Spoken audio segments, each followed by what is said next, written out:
Assalamualaikum warahmatullahi wabarakatuh. Perkenalkan, nama saya Veronica Ramadhani dari kelas 10 Bisnis Daring Pemasaran 1. Di sini saya akan menjelaskan atau membacakan resensi buku yang berjudul R.A. Kartini Biografi Singkat tahun 1879 hingga 1904. Penulis Imron Rosyadi, penerbit Garasi di Yogyakarta, edisi penerbit cetakan 1 tahun 2010. Tebal buku 135 halaman, 14 x 21 cm.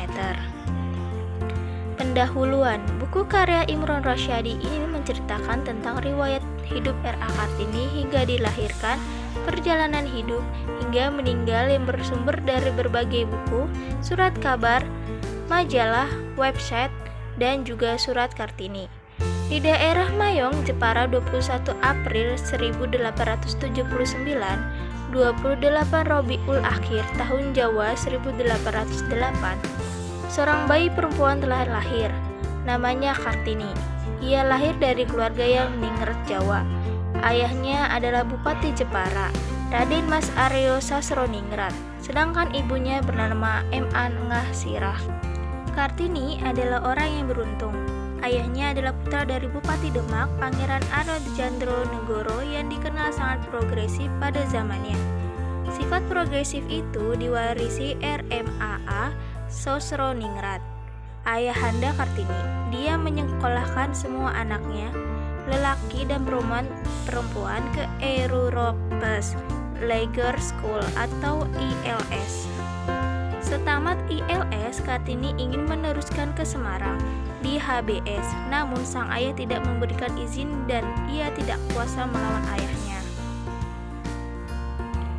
Pada akhir abad ke-19, terjadi perubahan politik yang sangat berpengaruh pada percaturan politik pemerintahan kolonial Belanda di Indonesia yang digagas oleh Van Deventer, yaitu politik kolonial etis. Program yang diberikan meliputi irigasi, emigrasi, dan edukasi. Namun, pelaksanaan politik etis ini ternyata tidak berhasil memperbaiki nasib bangsa Indonesia. Karena situasi politik yang tak menentu dan kuatnya pengaruh adat, maka perempuan pribumi terbelakang dalam bidang pendidikan. Disinilah muncul R.A. Kartini yang ingin membebaskan kaum perempuan dari keterbelakangan dan ingin memajukan pendidikan kaum.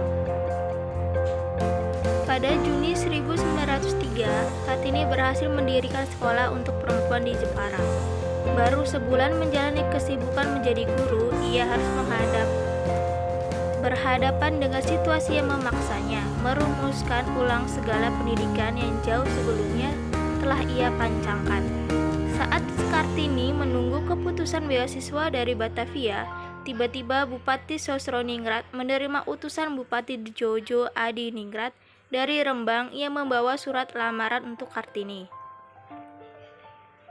Akhirnya Kartini menerima lamaran itu dengan syarat Bupati Rembang harus menyetujui cita-cita Kartini dan Kartini diperbolehkan membuka sekolah serta mengajar seperti yang telah dilakukannya di Jepara. Tanggal 13 September 1904, Kartini telah melahirkan bayi laki-laki. Kemudian diberi nama Raden Mas Soy Salit. Namun persalinan yang tidak begitu mudah karena anaknya relatif besar. 4 hari pasca melahirkan, Kartini mengalami ketegangan akibat luka persalinan dan setelah setengah jam sesudahnya dinyatakan meninggal dunia.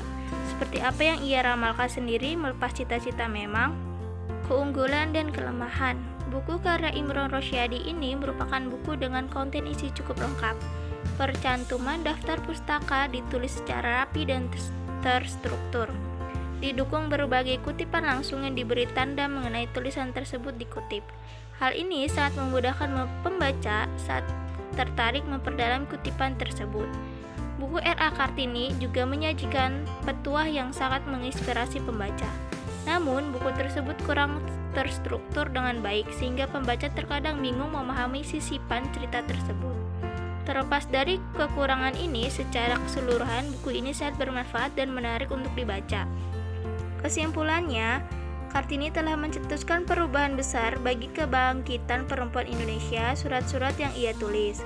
Terbitnya surat-surat Kartini, seseorang perempuan pribumi, sangat menarik perhatian masyarakat Belanda, dan pemikiran Kartini mengubah pandangan masyarakat Belanda terhadap perempuan pribumi di Jawa. Selain itu, pemikiran yang tertuang dalam surat-surat Kartini juga menjadi inspirasi bagi tokoh-tokoh kebangkitan nasional Indonesia.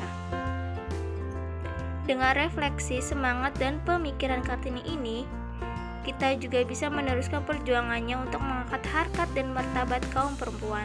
Banyak hal yang bisa kita lakukan tentunya dengan melihat potensi pada diri kita. Tidak hanya dalam rumah tangga, namun dalam organisasi bahkan ruang kerja kita.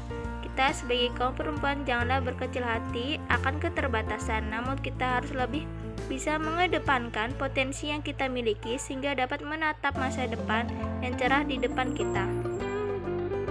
Selebihnya mohon maaf. Wassalamualaikum warahmatullahi wabarakatuh.